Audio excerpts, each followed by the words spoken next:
Welcome to another tutorial video from Danesh Academy.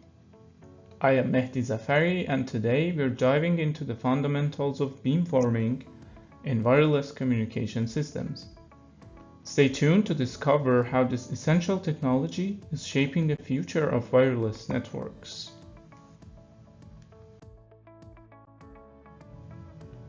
Beamforming is a technique to direct the transmission or reception of signals in specific directions. To understand the concept of beamforming, imagine you're in a crowded party where there's a lot of noise in the environment. Think of a scenario that you are trying to have a conversation with a friend.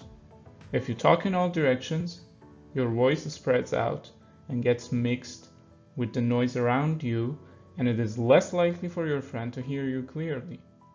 However, if you cup your hands around your mouth and direct your voice specifically towards your friend can hear you better and less of your voice is lost in the noise. This is similar to what beamforming does in wireless communications, where instead of voice, we try to direct electromagnetic waves toward specific users.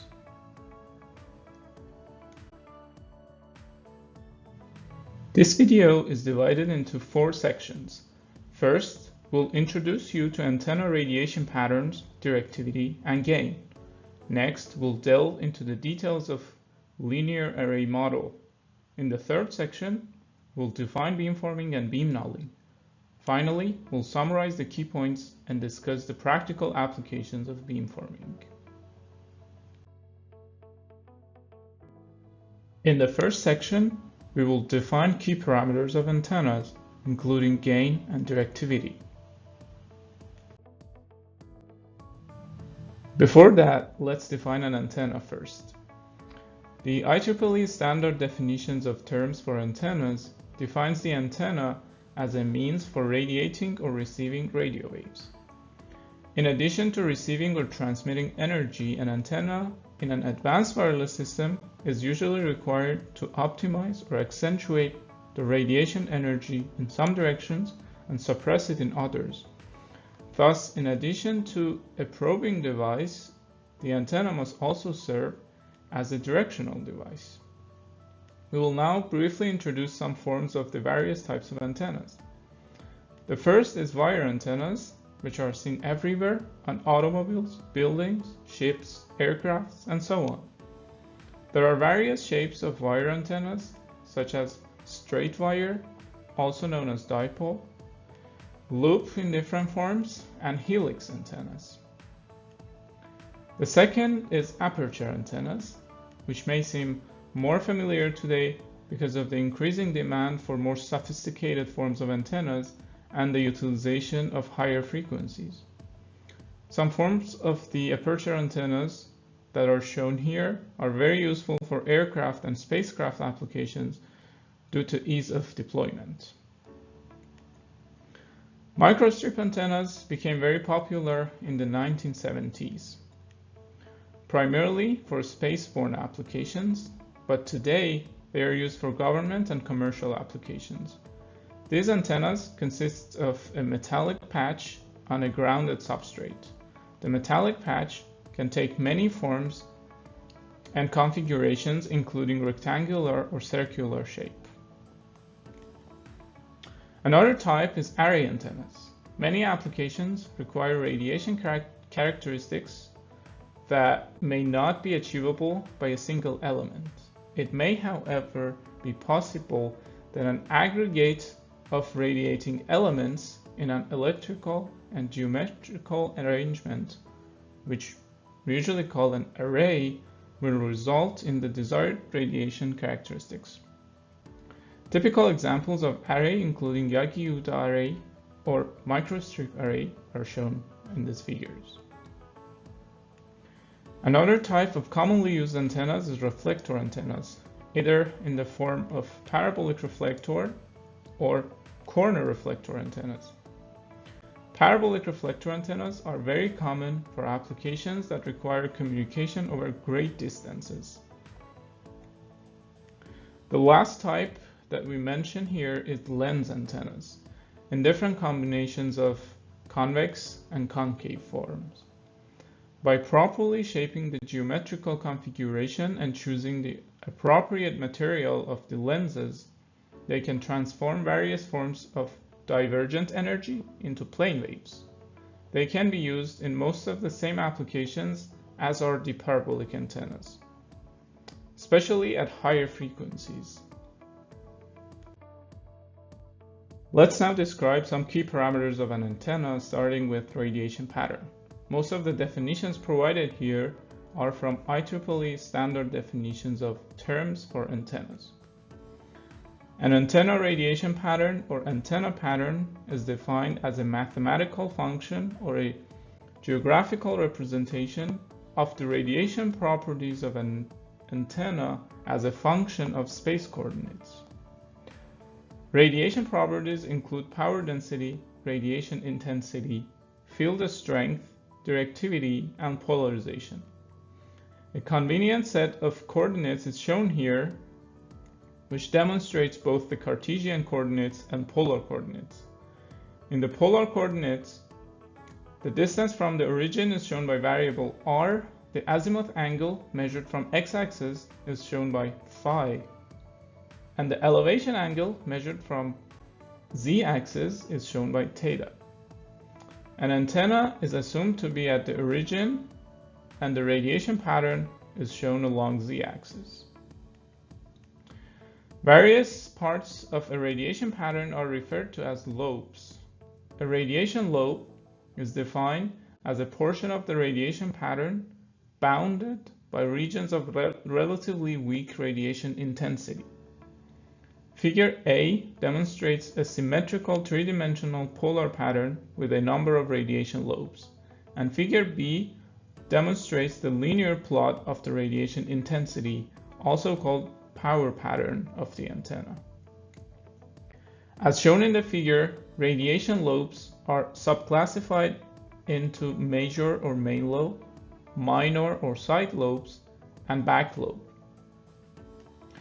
Major lobe, or also known as main lobe, is defined as the radiation lobe containing the direction of maximum radiation, which in this case is along z-axis, or equivalently theta equals 0. Similarly, minor lobe, also called side lobe, is a radiation lobe in any direction other than the intended lobe, which this definition includes the back lobe as well. Some key parameters of an antenna are defined based on the radiation pattern. For example, gain, which is the maximum power gain of the main lobe. Side lobe level, or SLL in short, which is the highest power of side lobes relative to the maximum power. Half power beam width, which is the angular width of the main lobe from where it drops to the half power. And first null beam width, which is the angular width from the first nulls. Null is where the power gain is 0 or very small, which happens between lobes. Now, before defining the antenna gain, we need to introduce some other key parameters. The first is antenna field regions. The space surrounding an antenna is usually subdivided into 3 regions: reactive near field, radiating near field, and far field. These regions are so designated to identify the field structure in each of the regions. The boundaries separating these regions are not unique, although various criteria have been established and are commonly used to identify the regions. They are usually defined based on the parameter d, which is the largest dimension of the antenna, and wavelength, which depends on the operating frequency. The parameters that we define here for an antenna, including radiation pattern, directivity, and gain, are called far-field parameters, since they describe the behavior of an antenna in far-field region. Now, we need to introduce radiation density or power density for an antenna, which is simply the measure of the power per unit area radiated by an antenna in a given direction. We show it by W, and it is measured in watts per square meter. The other important parameter is radiation intensity, which is a measure of the radiated power per unit solid angle. It is shown by U, which is equal to power density W times R squared and measured in watts per unit solid angle. R here is the distance from the antenna to the point where the power density is being measured. To understand the unit solid angle, think of a sphere with radius r and consider a circle on the surface of the sphere where the area of that circle is r squared. That corresponds to a unit solid angle. Now let's define an isotropic antenna, which is an ideal antenna that radiates electromagnetic energy uniformly in all directions. To measure radiation intensity of an isotropic antenna, shown by UO, we need its power density. Since the power is radiated uniformly in all directions, the power density in radius r or in distance r is radiated power divided by the area of a sphere with radius r. We then multiply this by r squared to find the radiation intensity, which becomes radiated power over 4 pi. The next key parameter of an antenna is directivity, which is defined as the ratio of the radiation intensity in a given direction from the antenna to the radiation intensity averaged over all directions. Or in other words, it is the radiation intensity of the antenna relative to the radiation intensity if the same power was radiated isotropically. By substituting UO, directivity becomes 4 pi times U over radiated power.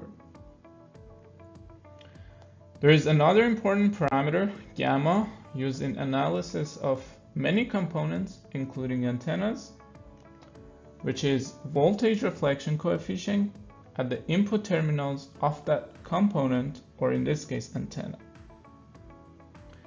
It is measured as Z in minus ZO over Z in plus ZO, where Z in is the input impedance of the antenna and ZO is characteristic impedance of the transmission line that connects the source of the power to the antenna. It determines how much of the power is delivered to the antenna through the transmission line and how much of that is reflected. To determine that systematically, an important parameter is defined called voltage standing wave ratio, or VSWR in short. The ideal value for that is 1 when there is a perfect impedance matching that sets gamma to 0. Now, from the total forward power sent to antenna, some part of that may be reflected due to impedance mismatch, and the rest is delivered to the antenna as input power, shown by Pin. From this input power, some part of that may be wasted in terms of conduction loss or dielectric loss, which depends on the material of the antenna, and the rest of that is radiated. To show this, an efficiency parameter eta is defined as P radiated over P in. It is called radiation efficiency and always less than or equal to 1. Now, with these parameters, we can define antenna gain. It is defined as the ratio of the radiation intensity in a given direction to the radiation intensity that would be obtained if the input power, the total input power, were radiated isotropically. To measure that in a given direction, theta and phi, we divide radiation intensity in that direction by radiation intensity if input power P in was radiated isotropically, which is U in the direction of theta and phi divided by Pin over 4 pi. We can connect this definition to the directivity by using the radiation efficiency eta, and finally gain is eta times directivity. An example is shown here. Consider a dipole antenna with its radiation pattern shown in red. The maximum gain of the dipole pattern relative to the isotropic pattern is 2.14 dBi, which is called the maximum gain of this antenna. Usually, the maximum value of gain is reported for antennas, which is eta times maximum directivity.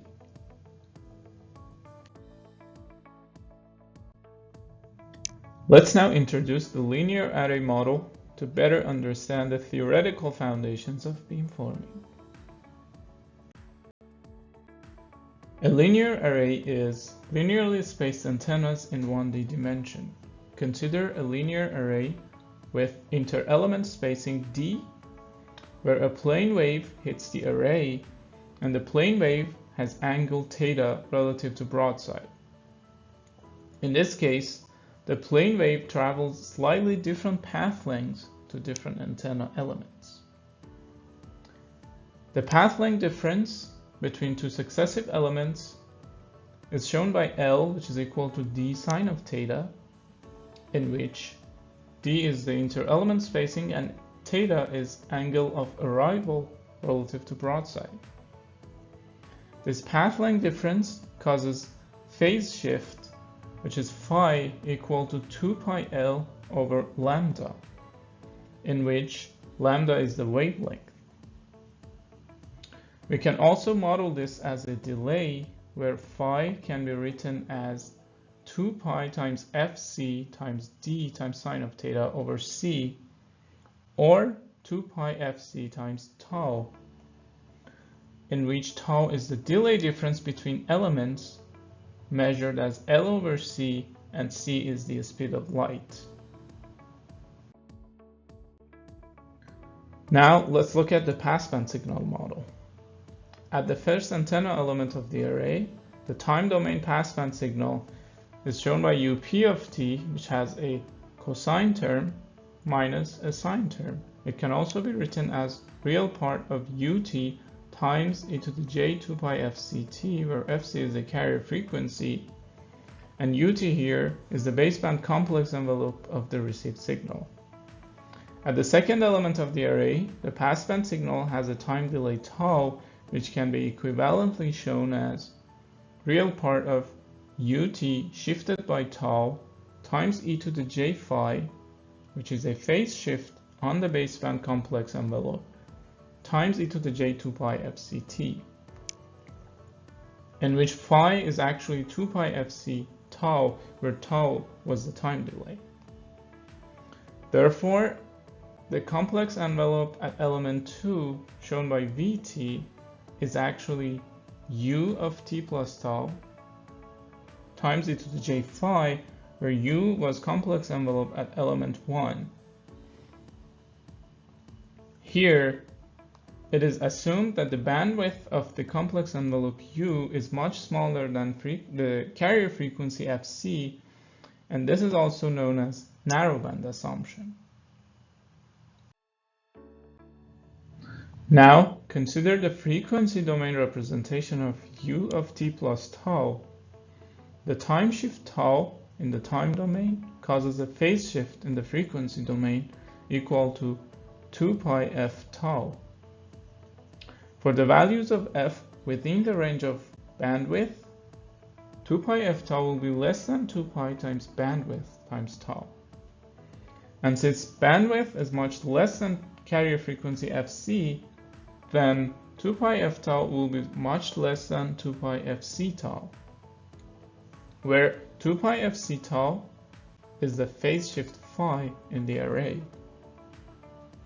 For small values of phi, since we have phi less than 2 pi, then e to the j 2 pi f tau, which has a cosine term plus j sine term, can be approximated by 1. Therefore, the complex envelope at element 2, which was u of t plus tau times e to the j phi, can be approximated by u of t times e to the j phi by neglecting the time delay tau and considering only the phase shift term, which is e to the j phi. Similarly, at element 3, the complex envelope can be approximated as u of t times e to the j 2 phi. Now, using the approximations, we can define the array response.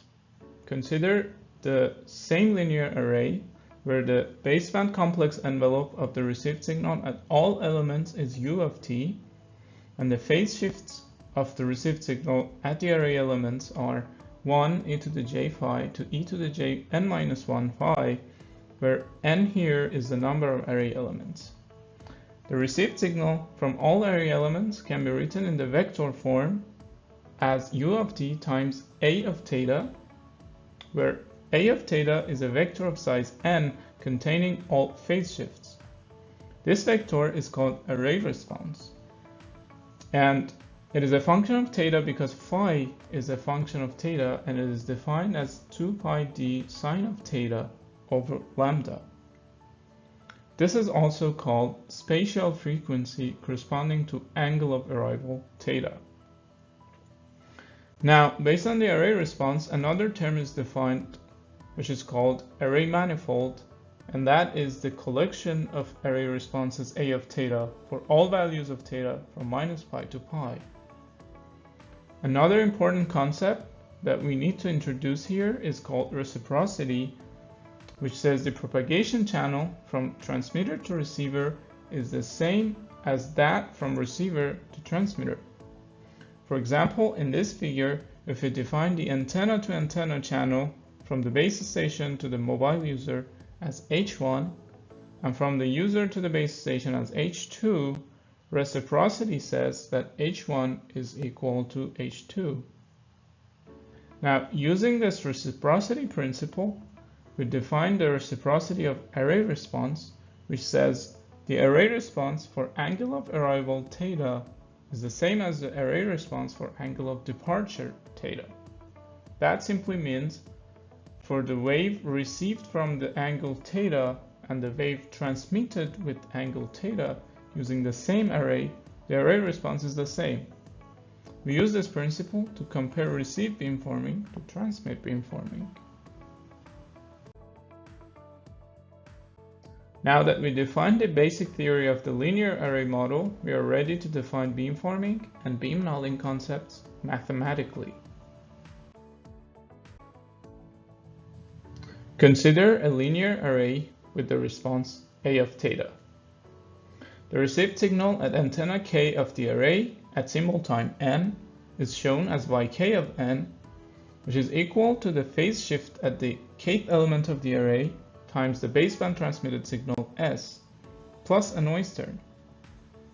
K is from 1 to n, and zk of n is a complex white Gaussian noise which is independent and identically distributed as a complex normal with zero mean and variance NO across both array elements k and symbol times n. In the vector notation, it can be written as a vector y, which is equal to the array response a of theta times s plus the vector of noise. Y and z are vectors of size n, and a of theta is the array response as we defined before.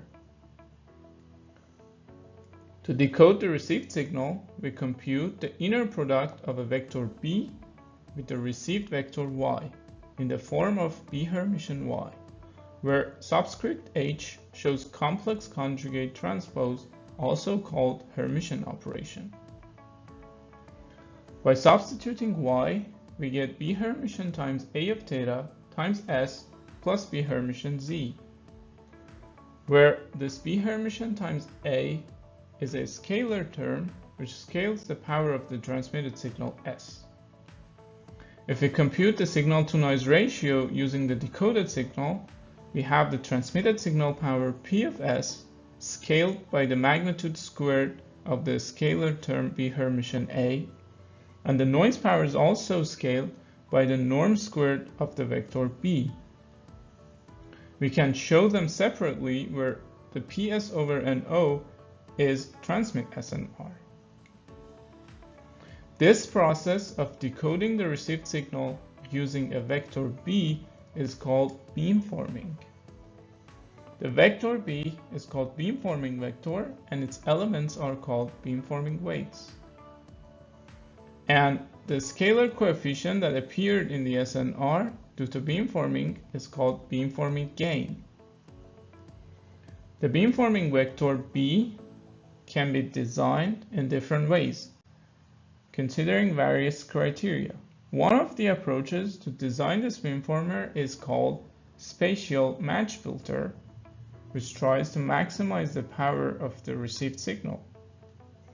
It defines the beamformer to be equal to A of theta, which is the array response, assuming that the angle of arrival theta is known at the receiver. By substituting this vector in the SNR term and simplifying the expression, we finally get norm squared of A of theta times PS over N0,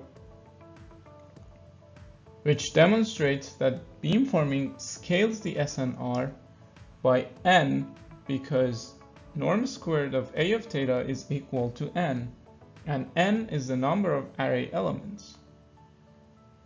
This beamforming gain, achieved through this beamforming method called spatial match filter, maximizes the SNR, but it requires full knowledge of angle of arrival theta. Now that we have mathematically defined beamforming, let's compare receive beamforming versus transmit beamforming. In receive beamforming, in a linear array with array response A of theta, received vector is array response times S plus vector of noise Z. If we use the array response as the beamformer, the decoded signal will be A Hermitian A times S plus A Hermitian Z, where this A Hermitian A is equal to n, and n is the size of the vector A.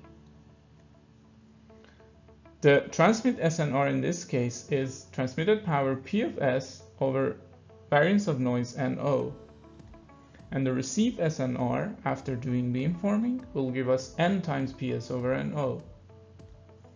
In transmit beamforming scenario, the signal is transmitted from the array elements with angle theta relative to broadside, which results in the same array response A of theta. Instead of sending the same signal S from all array elements, we prepare the transmitted signal X, which is computed as S times A Hermitian, and that happens by adjusting the phase of the transmitted signals from each of the array elements.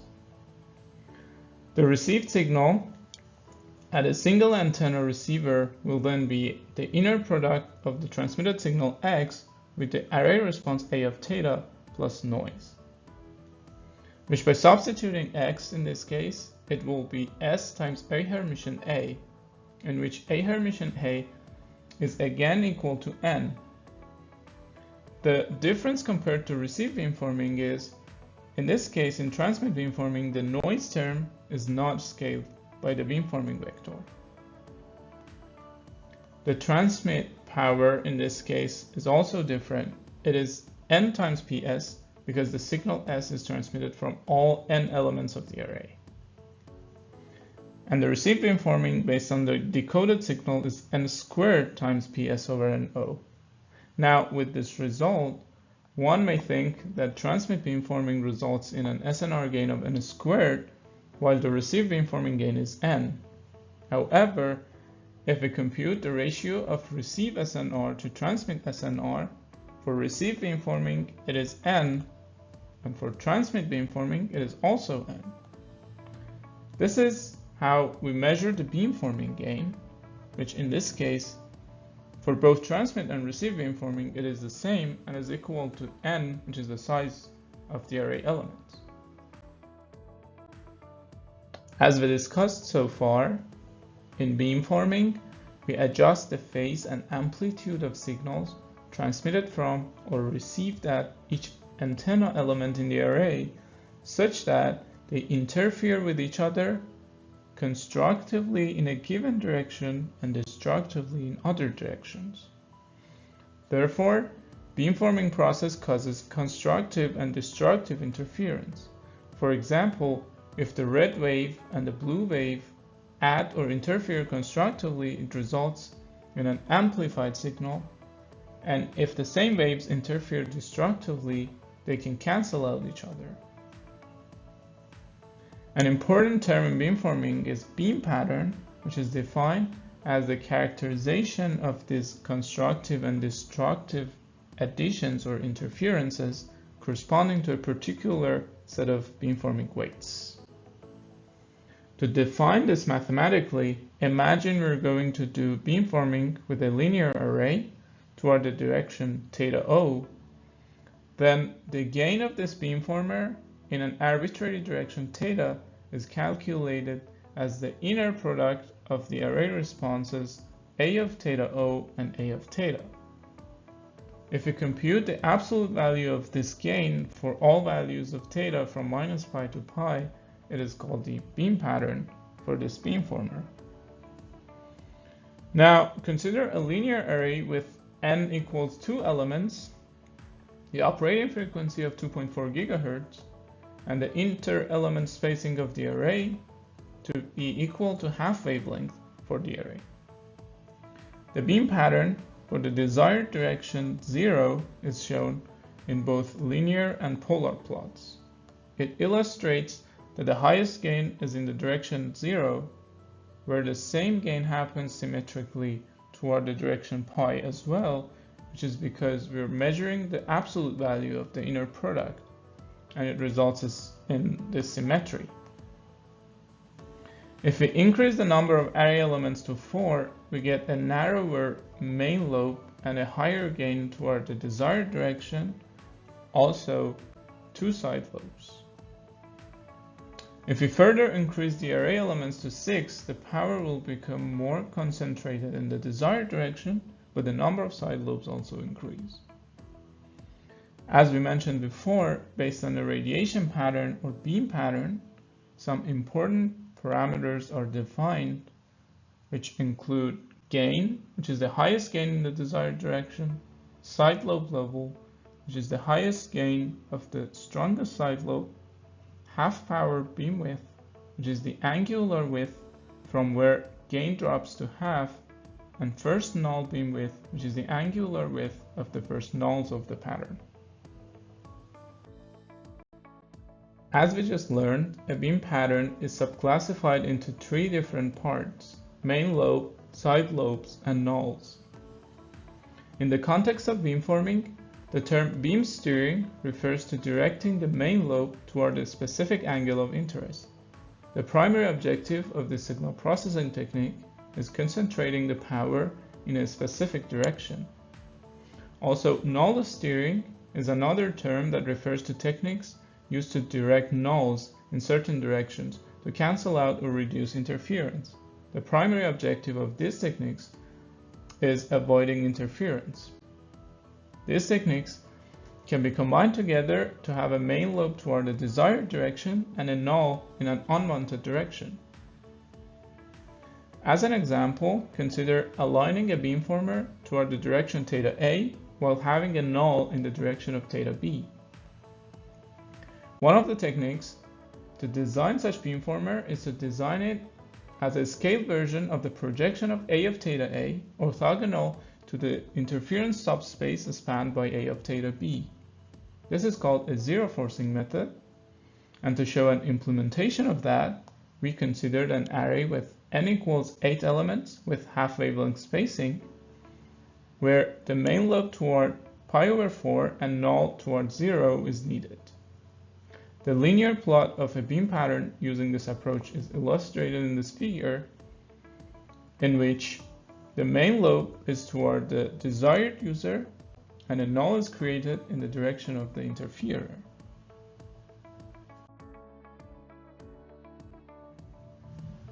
Alright, now that we have covered the fundamentals of beamforming, let's review some key points and explore its various applications.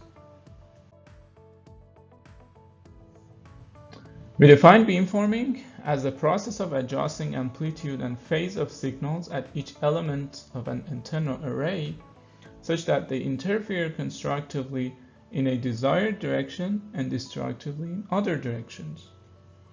Then we discuss the linear array model, in which the beamforming vector is defined as the array response, assuming that the angle of arrival or departure, which is shown by theta, is known.